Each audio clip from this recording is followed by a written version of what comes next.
NFL could have hoped for on both of these games. They both went into overtime on late comebacks to send it to overtime.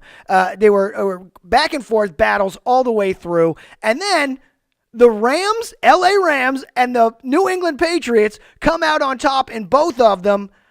This looks to me like the perfect setup for the NFL, Guru. I was thinking through this one with the no call in, which we're going to get to, the no call in New Orleans and and some of the questionable calls out there in Arrowhead, some roughing the passers that I didn't really see. I thought the fix was in on this one, so I just want to let's get right to it. Guru, I thought the fix was in on some of these, man. See, I could see where that is because the Guru always look at things in a higher scape level in a sense, I'll just put the G on the business hat on because I like to come in from a business perspective. Right, you take a big picture look at this at where the money is. Where the money, because at the end of the day, the fandom get fooled by what the NFL is. It's a business that have a product. Don't forget. It's all about a product. Yeah. The product is not a Super Bowl. No. That's just part of the overall aspect of what they want to do in the product. So with that said, there's a certain investment in the city of Los Angeles that the NFL is really doing. They're not going to put in public.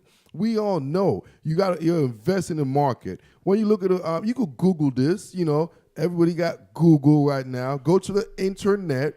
Utilize Google or any other search engine. Hey, I like Yahoo too. Send that check. Google, you can send that check. Use search engines because I don't want people to be like the Google only like the Google check. Right. Use whatever. Everyone. Yahoo, send a check. Yeah. Ask Jeeves if you're still around. Send a check. Everyone. Anybody. Send a check. Go ahead. Go ask somebody. We'll take it. We'll take it.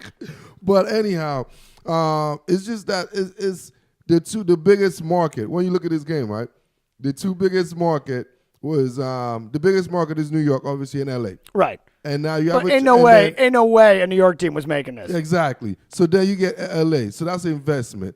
And then also you got basically like depending on what you want, you see between 7 to 10, but Boston, but they solidified top 10. Yeah. So you have two top 10 market right now. What the NFL is for profit organization now, versus going against the what I saw like Kansas City, Middle America, probably in the 40th, and New Orleans in the 50th. Yeah, no one cares. And that's the other thing. Even at least with Brady and the Patriots in New England, you also get a brand. You get a recognizable brand. We know them. They're at this point they're the Yankees. They are the team America loves to hate. This is good. Like 98% of the country is apparently going to be rooting for the Rams. This is what I think. And this you might think the Guru is doing his little guru shit and going crazy again, right? I love the guru shit. Bring it on. It's kind of funny, right?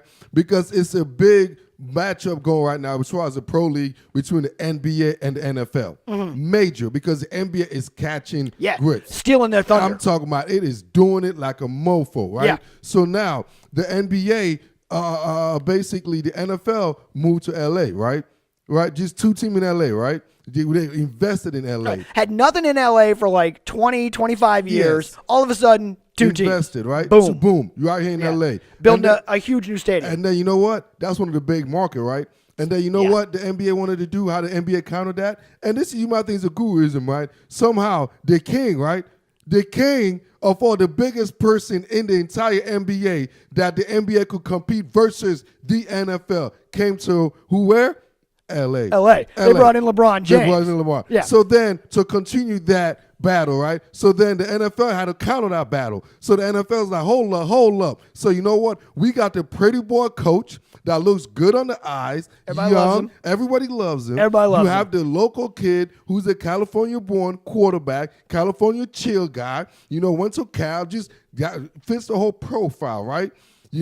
Playing now obviously in the biggest game that the NFL could brag about, that the NBA can't. Because the NBA could take some viewers, but it will never overtake the Super Bowl. No, it'll never be the Super Bowl. They'll never get that advertising dollars either. And so who gets the first dabs? The NFL get that first major LA hit with this Super Bowl, having a team going. And coincidentally, look, the NBA counter, right? Because the NBA basically want to set up LA versus Boston, finals Or in the Philly. future. Or Philly. Let's be real. What does the NBA want? What is NBA the wants, market? NBA wants Boston. Exactly. Yeah. And that's what's happening in the NFL. What's happening in the Super Bowl? Previews. Exactly. LA, Boston. Kudos, NFL, for the taking a little over the NBA. I pee y'all. I see what you're doing, Roger. I see you, Goodell, NFL. I see your little secrets, Mason society out there talking about the gurus on conspiracy theory. No, it's a battle for viewership, man. Right. It's the entertainment industry. It's not a Super Bowl championship industry. It's about entertainment, dog. Yeah, I'll tell you, I'm not a football expert. he may not be a football expert, but the man is a business expert. He got the money. Because just by putting these two teams in, you get LA, the second biggest market in the country, which you said. You throw them into the advertising mix on a Super Bowl dollars, those spots just got more expensive. With LA in there and the Patriots in there, those spots are worth more money than either New Orleans or Kansas City is going to bring. So let's get into it then, because one of the big questions about this is the tip-off on this is the no call, the pass interference no call toward the end of the game down there in the Superdome where Michael Thomas gets clocked. Not Michael Thomas. No, not Michael Thomas? Tommy Lee Lewis. Oh, my bad. Tommy Lewis gets clocked at the down there towards the end zone. Clear pass interference. Helmet to helmet. Michael Thomas, they would have called it. Yeah, you're probably right. That's a good point. Clear helmet to helmet contact. Clearly before the ball got there, knocked him down. Pass interference. First down. Saints run down the clock, kick a field goal. Game over.